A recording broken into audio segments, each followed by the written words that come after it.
அனைவருக்கும் வணக்கம். எனது சேனலுக்கு அனைவரையும் நான் அன்புடன் வரவேற்கிறேன். இன்றைய திருக்குறள். அடக்கமுடைமை.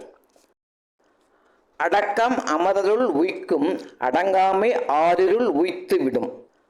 அடக்கம் அமரருள் உய்க்கும், அடங்காமை ஆறிருள் உய்த்து விடும்.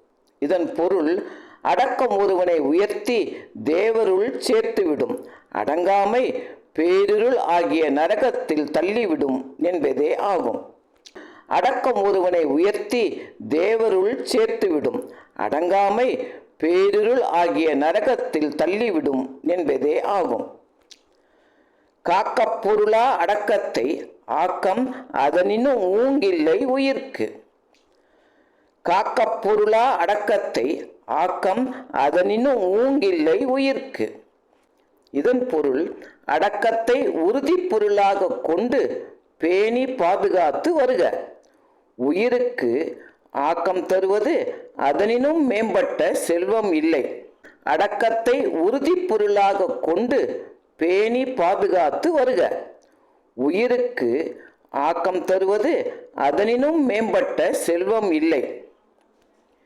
செறிவறிந்து சீர்மை பயக்கும், அறிவறிந்து ஆற்றின் அடங்கப் பெறின்.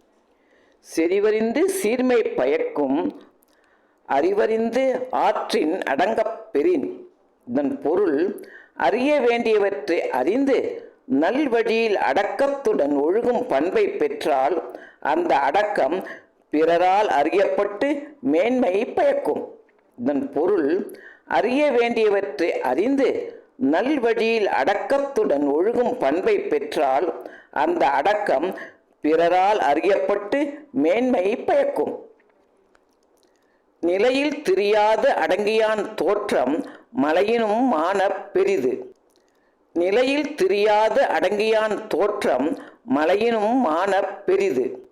இதன் பொருள், தன் நிலையிலிருந்து திரிந்து போகாமல் அடங்கி இருப்பவனின் உயர்வு மலையின் உயரை விட மிக பெரியதாக கருதப்படும். தன் நிலையிலிருந்து திரிந்து போகாமல் அடங்கி இருப்பவனின் உயர்வு மலையின் உயரை விட மிக பெரியதாக கருதப்படும். எல்லாருக்கும் நன்றாம் பணிதல் அவருள்ளும் செல்வர்க்கே செல்வம் தகைத்து. எல்லாருக்கும் நன்றாம் பணிதல் அவருள்ளும் செல்வர்க்கே செல்வம் தகைத்து. இதன் பொருள், பணி உடையவராக ஒழுகுதல் பொதுவாக எல்லாருக்கும் நன்மை பயப்பதாகும்.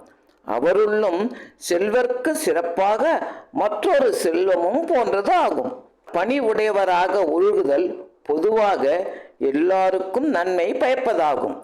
அவருள்ளும் செல்வர்க்கு சிறப்பாக மற்றொரு செல்வமும் போன்றது ஆகும். நன்றி, வணக்கம். மீண்டும் வருவேன்.